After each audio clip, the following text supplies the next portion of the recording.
বিশ্বনবী বলেন যে তিন ব্যক্তির দোয়া আল্লাহ তাআলা কবুল করেন। প্রথমত ইফতারির সময় রোজাদারের দোয়া।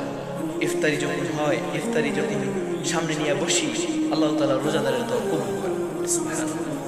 প্রিয় ভাই আমার, প্রিয় বোন আমার, এই সময় কিন্তু আমরা ব্যস্ততার ভিতরে থাকি। ইফতার নিয়ে না, ব্যস্ততার ভিতরে থাকা যাবে না। আমরা আগে আমরা ইফতার নিয়ে সামনে নিয়ে আল্লাহর কাছে দোয়া করবো। আল্লাহ তাআলা যখন দোয়া করে, কোনো ব্যক্তি ইফতার সামনে নিয়ে দোয়া করে, আল্লাহ তাআলা ফেরেশতাদেরকে বলতে থাকে, দেখো ফেরেশতারা, আমার বান্দা ইফতার নাড়াচাড়া করতেছে, ইফতার সামনে নিয়ে বসে আছে, আমার ভয়ে কিন্তু ইফতার খাচ্ছে না তারা। দেখো তোমরা, প্রিয় ভাই আমার, প্রিয় বোন আমার, আমরা ইফতারকে সামনে নিয়ে দোয়া করব। ইফতারকে সামনে নিয়ে আল্লাহর কাছে দোয়া করব, আল্লাহ এই রমজান মাসে আমাদেরকে আপনি ক্ষমা করে দেন। 2 নম্বরে ন্যায় পরোয়ান বাদশার দোয়া আল্লাহ তাআলা কবুল করেন, যিনি ন্যায় বিচারক, ন্যায় পরোয়ান বাদশা।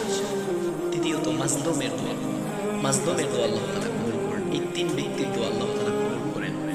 ইনশাআল্লাহ আমরা যেন এই পবিত্র মাহে রমজানে 30টা রোজা রাখতে পারি, প্রতিদিন আমরা ইফতারের জন্য আল্লাহর কাছে দোয়া করতে পারি।